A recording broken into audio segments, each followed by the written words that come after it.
အားလုံးပဲမင်္ဂလာပါ Jessica's Healing Space ကနေပြီးတော့ပြန်လည်ကြိုဆိုလိုက်ပါရရှင်အဲ့တော့ဒီနေ့ခုနက client တယောက်ကိုလို့ထားတော့ကြည့်ပေးနေရင်ねရုတ်တရက်လုံးဟာကြီးကြည့်ချင်လာတဲ့ calling တအားဖြစ်လာတဲ့ reading တစ်ခုကိုကြည့်ပေးပါမယ်အဲ့ဒါဘာလဲဆိုတော့လက်ရှိသူ့ရဲ့ energy ပေါ့နော်လက်ရှိသူ့ရဲ့ energy သူကိုယ့်ကို action ယူလာမှာလားဆိုတာကိုကြည့်ပေးပါမယ်လက်ရှိတစ်ဖက်လူကဒါ situationship ပဲဖြစ်ဖြစ် crash ပဲဖြစ်ဖြစ်နောက်တော့ EX ပဲဖြစ်ဖြစ်ပေါ့နော်ဘယ်လို energy မျိုးမဆိုကြည့်လို့ရပါတယ်ဒါတစ်ဖက်လူကိုယ့်ရဲ့တစ်ဖက်လူကသူ့ရဲ့လက်ရှိ energy ရဲ့နောက်တော့သူကိုယ့်ကို action ယူလာမှာလားဆိုတာရေကိုကြည့်ပေးပါမယ်ဟုတ်ပြီအဲ့တော့ဒီဆုံးတစ်ဖက်လူရဲ့လက်ရှိ current energy ကိုကြည့်မယ်တစ်ဖက်လူရဲ့ current energy တစ်ဖက်လူရဲ့ current energy ကိုကြည့်ပါမယ်တစ်ဖက်လူရဲ့ current energy Seven of Cups ပြောရင်လေသူ့ရဲ့ current energy ကသူကသူ့မှာဒီပုံလေးမှာဆိုရင်ပဲအရင်ဆုံးကြည့်ပါတော့ခွက်လေးခုနခွက်ရှိတယ်ပြောရင်တစ်ခုနဲ့တစ်ခုကလုံးဝမတူတဲ့အမျိုးအစားတွေအဲ့တော့ရွေးချယ်စရာအများကြီးရှိတယ်သူ့မှာကိုယ့်အပြင်သူ့မှာရွေးချယ်စရာအများကြီးရှိတယ်ရွေးချယ်စရာအများကြီးရှိတယ်ဆိုတာဒါကလေလူပုဂ္ဂိုလ်တွေမဟုတ်ဘဲနဲ့တခြားသူ့ရဲ့မိသားစုပဲဖြစ်စီနောက်တော့သူ့ရဲ့အလုပ်အကိုင်ပဲဖြစ်စီအဲ့လိုမျိုး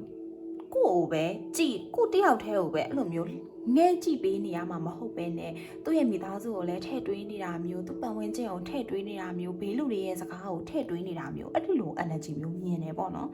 သူ့မှာကပြောရရင်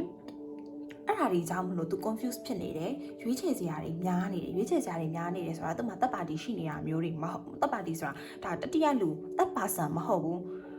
ဘဲနဲ့အဲ့လိုမျိုးတခြားရွေးချယ်စရာတွေတခြားနှဲ့ကွက်စရာတွေအဲ့လိုမျိုးပေါ့နော်အဲ့လိုအရာတွေရှိနေတယ်ဆိုတော့ energy ကိုမြင်ရတယ်အဲ့တော့ဟုတ်ပြီတစ်ဖက်လူရဲ့ love energy စိတ်အပေါ်မှာသူ့ရဲ့ love energy ကိုကြည့်မယ်စိတ်အပေါ်မှာသူ့ရဲ့ love energy Five of Wands ဟုတ်ပြီအဲ့တော့သူ့ရဲ့တဲ့ပုံမှာသူ့ရဲ့ love energy ကတော့ပြောရရင်conflict ဖြစ်နေတယ်တိလား conflict ဖြစ်နေတယ်ဆိုတာသူတယောက်တည်းလीပြောင်းဆန်နေတာမျိုးတဲ့ကိုသဘောမကျတာလည်းမဟုတ်ဘူးတဲ့ကိုမချစ်တာလည်းမဟုတ်ဘူးအဲ့လို energy မျိုးမြင်ရတယ်ပေါ့နော်ဘာလို့ဆိုသူ့စိတ်ထဲမှာတဲ့ပေါ်မှာစိတ်ဝင်စားတာမျိုးသဘောကျတာမျိုးချစ်တာမျိုးကတော့ရှိတယ်ဒါပေမဲ့လည်းသူတယောက်တည်း conflict ဖြစ်နေတယ်ဘာလို့ဆို तू ကလေတင်တဲ့သူနဲ့ရဲ့အနေအထားတွေဆိုတာဒါ lifestyle ပေါ့နော် lifestyle လည်းဖြစ်နိုင်တယ်အဲ့လိုအနေအထားတွေကတအားတွေ opposite ဖြစ်နေကြတယ်ပြောရရင်ကိုကဒီဟာကြိုက်တယ်ဆို तू ကဟိုဘာကြိုက်တယ်အဲ့လိုမျိုးနောက်တော့နှစ်ယောက်ကြားထဲမှာ gap တွေတအားများနေတယ်ဆိုတော့ energy မျိုးကိုမြင်ရတယ်အဲ့ဒါကြောင့်မလို့ तू ကလေအဲ့လိုမျိုး तू တယောက်တည်း conflict ဖြစ်နေတာဘာလို့ရမလဲဒီအရှိမတော့တွေးတော့လို့ပဲသူ့မှာတခြားမိသားစုကိုပဲရွေးလိုက်ရမလားဒါဥပမာပြောတာနော်မိသားစုကိုပဲရွေးလိုက်ရမလားဒါမှမဟုတ်ရင်တငယ်ချင်းတွေပြောတာကိုပဲနားထောင်လိုက်ရမလားအဲ့ဒီလိုပုံစံမျိုးပေါ့နော်ငါအလုပ်ကိုပဲစူးစမ်းပြီးလုပ်လိုက်ရမလားအဲ့လိုမျိုးတွေနဲ့သူတယောက်တည်း conflict ဖြစ်နေတာဟုတ်ပြီနောက်ထပ်တကယ်ထပ်ကြည့်မယ်တိတ်အပေါ်သူ့ရဲ့ခံစားချက်တိတ်အပေါ်မှာသူ့ရဲ့ခံစားချက်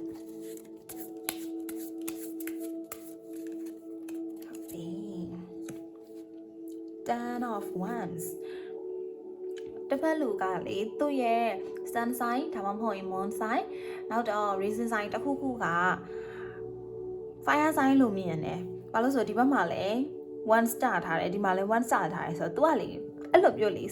စ်ခုခုဆုံးဖြတ်တယ်ဆိုလဲအဲ့လိုဝုန်းတိုင်းဆိုပြီးဆုံးဖြတ်တတ်တဲ့လူမျိုးလို့လားမြင်တယ်ပေါ့နော်အဲ့တော့ဟုတ်ပြီ Ten of Wands သူ့မှာလေတင်နဲ့ပတ်သက်ပြီးတော့အဲ့လိုမျိုးတွေးထားတဲ့အရာတွေအဲ့လိုဖြစ်မလာမှာကိုကြောက်နေတာမျိုးအဲ့လိုဝင်တော့ဝင်ပိုးကြီးတစ်ခုလိုမျိုးတွေးနေတာမျိုးလို့မြင်တယ်ဆိုလိုတာက တင်းကသူ့တော့ဝင်ဖို့လို့ပြောတာမဟုတ်ဘူးเนาะဒါပေမဲ့ तू ကလေတင်းနဲ့ရေရှည်လက်တွဲလိုက်ရင်ဒါရက်အဆင်ပြေပါမလားအဲ့လိုမျိုး तू အများကြီးလုပ်ပေးရမယ် तू ကအများကြီးလုပ်ပေးရမယ်ဆိုတာ तू မလုပ်ပေးခြင်းလို့ဒီလိုတွေးတာမျိုးမဟုတ်ပဲနဲ့မလုပ်ပေးနိုင်မှာကြောက်နေတဲ့ energy မျိုးလို့မြင်တယ်ပေါ့နော်ဘာလို့ဆို fire sign ရဲ့ပုံစံအရာကလေဝုန်းတိုင်းဆိုပြီးတော့လှုပ်ချင်ရလှုပ်တယ်အဲ့လိုဒါပေမဲ့လေအဲ့လိုfire sign တော်တော်များ MBTI တီသမားတော်တော်များတယ်အဲ့လိုမျိုးတွေ့ဘူးသမျှမှာလဲလေအဲ့လိုပေါ့နော် तू တွေးထားတဲ့အတိုင်းဖြစ်မလာမှာအဲ့ဒါကြောင့်အဲ့ဒါတွေကိုကြောက်နေတယ်အဲ့တော့ဟုတ်ပြီတဲ့အပေါ်မှာဒါသူ့ရဲ့စိတ်ပေါ့နော်သူ့ရဲ့လက်ရှိခံစားချက်ကဘယ်လိုရှိလဲဆိုတာကိုတကယ်ထပ်ဆွေးမယ်တဲ့အပေါ်မှာသူ့ရဲ့လက်ရှိခံစားချက်ဒါကအတိတ်မှာဘာတွေပဲဖြစ်ခဲ့အခုလက်ရှိလောလောဆယ်မှာတဲ့အပေါ်သူ့ရဲ့ခံစားချက်ပေါ့နော်King of Coins King of Pentacles ပေါ့အဲ့တော့လေ तू ကပဲပေးတဲ့လူမျိုးဖြစ်ချင်တယ်ဆိုတော့ energy မျိုးမြင်ရတယ်တဲ့အပေါ်မှာ तू ကပဲအဲ့လိုမျိုးပြောရင်အရာအားလုံးကို तू ကပဲဖြည့်ဆည်းပေးချင်တယ်ဒါယောက်ျားလေးအဲ့လိုမျိုး masculine energy မျိုးမြင်ရတယ်ဒါတစ်ဖက်လူကယောက်ျားလေးမဟုတ်ဘဲနဲ့ main ကလေးဆိုရင်လည်းလေပြောရင် तू ကပဲအဲ့လိုမျိုးကိုယ်အရာအဆအရာဖြည့်ဆည်းပေးချင်တာမျိုးပြောရင် supportive girlfriend ပေါ့နော်အဲ့လိုပုံစံမျိုးလေးမြင်တယ်အဲ့လိုမျိုး main ကလေးအဲ့လိုတစ်ဖက်လူကယောက်ျားလေးဆိုရင်လည်းလုံးဝကြီးကို तू ကပဲဥဆောင်မယ်အဲ့လို energy မျိုးမြင်ရတယ်နောက်တော့ तू ကအဲ့လိုမျိုး King of Pentacles ဖြစ်တဲ့အတွက်သူ့ရဲ့ energy ကလေ stability တစ်ခုဖြစ်ချင်တယ်တင်တဲ့အဲ့လိုမျိုးရေရှည်မှာလက်တွဲသွားနိုင်တဲ့ energy မျိုးဖြစ်ချင်တယ်အဲ့လိုမျိုးအောင်မြင်တဲ့အခြေအောင်မြင်တဲ့ relationship တစ်ခုမျိုးကို तू သွားချင်တယ်ဆိုတဲ့ခံစားချက်တော့ तू အဲ့ဒီလောက်အထိတဲ့အပေါ်မှာသူ့ရဲ့စိတ်ကတော့အဲ့လောက်ထိရှိတယ်ပေါ့နော်ဟုတ်ပြီအဲ့တော့နောက်ထပ်တစ်ခါကိုतू ကတဲ့ပေါ်မှာ action ယူလာနိုင်မလားaction ယူလာနိုင်မလားဆိုတာကိုကြည့်မယ်ပေါ့နော်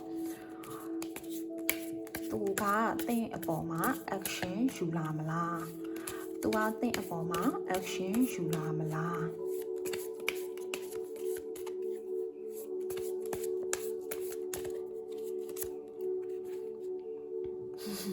for us အဲ့တော့လေ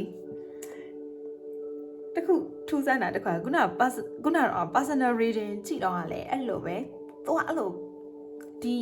အဲ့ဒီခုနက personal reading ကြည့်ခဲ့တဲ့အမလည်းဒီဗီဒီယိုပြန်လာကြည့်နေလိမ့်မယ်ထင်တယ်သူ့ energy ကိုလည်းပြန်ပြီးတော့ရတယ်ပေါ့နော်အဲ့တော့ဒီမှာ for us ခုနကလည်းဒီဟာကြားခဲ့လို့အဲ့တော့သူကလေ action ယူလာမလားဆိုတော့လောလောဆယ်မှာတော့သူ action ယူလာမှာမဟုတ်ဘူးအဲ့လိုမျိုး၄ပတ်အဲ့ဒီအတော်အတွင်းမှာတော့သူလုံးဝ action ယူမှာမဟုတ်ဘူးဘာလို့ဆိုသူကဒီအခု2ယောက်ရဲ့အခြေအနေကိုသူကခဏလောက်အနားယူခြင်းနေတယ် healing ဖြစ်ခြင်းနေတယ်ဒီအခြေအနေကနေပြီးတော့ healing ဖြစ်ခြင်းနေတယ်လို့မြင်တယ်သူရဲ့ energy ကအဲ့တော့4 လ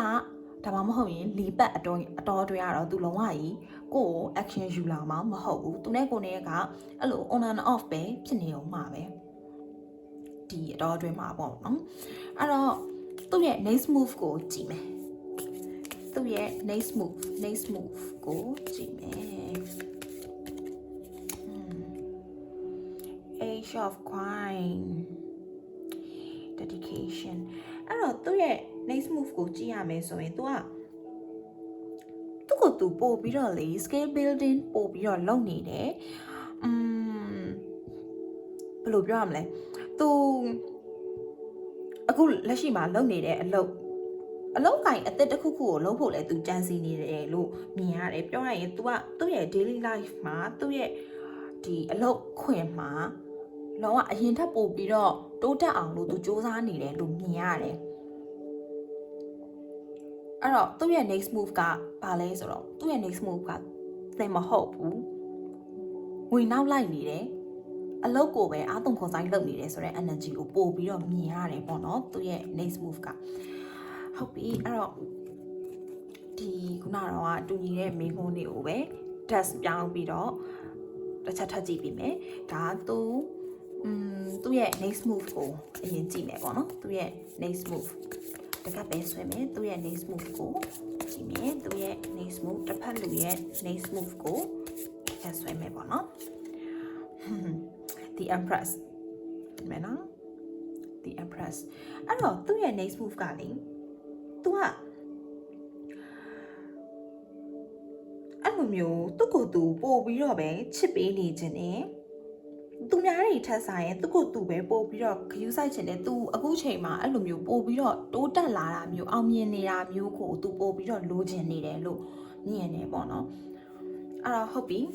သူတင့်ကို action ယူလာမှာလားဆိုတာကိုဒီ dex နဲ့တစ်ချက်ထပ်ကြည့်မယ်အဲ့တော့ဒီ dex နဲ့သူတင့်အပေါ်မှာ action ယူလာမှာလားဆိုတာကိုတကက်ထပ်ဆွဲမယ်သူတင့်အပေါ်မှာ action ယူလာမှာလားလို့ကြည့်မယ်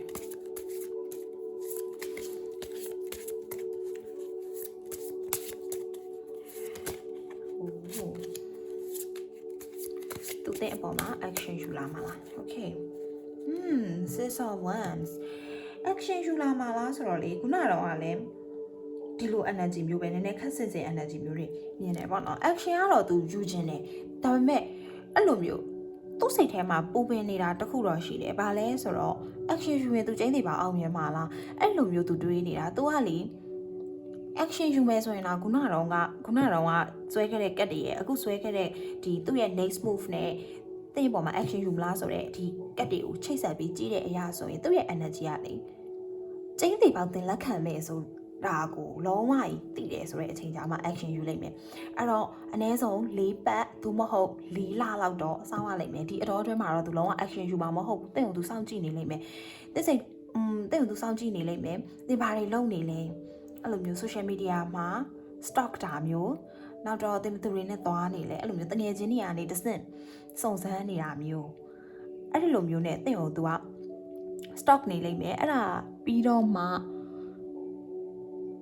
လောကကြီး okay တရားသူ့ကိုကြိုက်နေတာသိကြပါပြီသင်စိတ်ထဲမှာသူပဲရှိနေတာပါသင်စီမှာနောက်ထပ်တခြားတယောက်လည်းမရှိပါဘူးဆိုတာကိုသူလုံးဝကြီးအဲ့လိုမျိုးကြီးဟာဖြစ်တဲ့အချိန်ကျမှဒီမဲ့ကြည့်ဒါသူ့ရဲ့ energy သူကလုံးဝလေသူစင်မောအဲ့လိုမျိုးစင်မောမှာပဲနေနေတာသူကလုံးဝဒီအောင်မြင်နေတာမျိုးကိုပဲဖြစ်နေတာအဲ့တော့သူကျင်းနေပါတင့်ကိုအနိုင်ရမယ်ဆိုတာကိုသိကြတဲ့အချိန်ကျမှသင်စီကိုသူကပြန်လာမှာ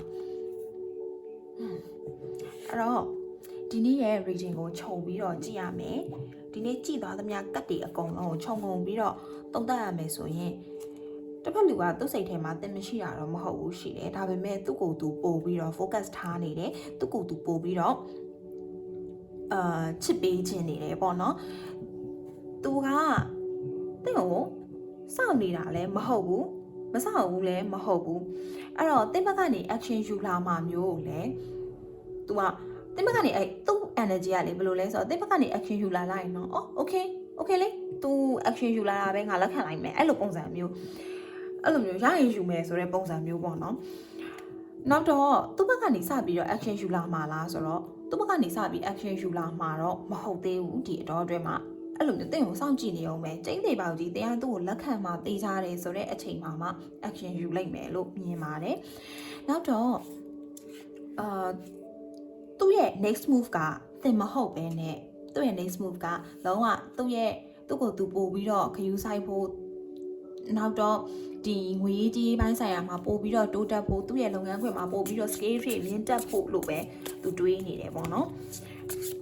အဲ့တော့ဟုတ်ပြီဒါကသူ့ရဲ့ energy ကိုကြည့်ပြီးသွားတဲ့အချိန်မှာတဲ့အတွက် healing message လေးကြည့်ပေးပါမယ်ဘာဖြစ်လို့လဲဆိုတော့ဒါသူ့ရဲ့ energy ကိုကြည့်ပြီးပြီဆိုတော့အဓိကကိုကအရေးကြီးဆုံးပဲလေဟုတ်တယ်မလားသူကိုယ်တိုင်လဲသူ့ကိုယ်သူ self care လုပ်ဖို့စူးစမ်းနေတယ်ကိုကရောဘာဖြစ်လို့သူ့ကိုပဲတွေးနေရမှာလဲအဲ့တော့ဟုတ်ပြီ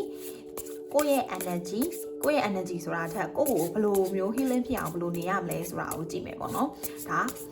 တင်ကကို healing ဖြစ်အောင်ဘယ်လိုနေရမလဲဆိုတာကိုကြည့်မယ်Okay.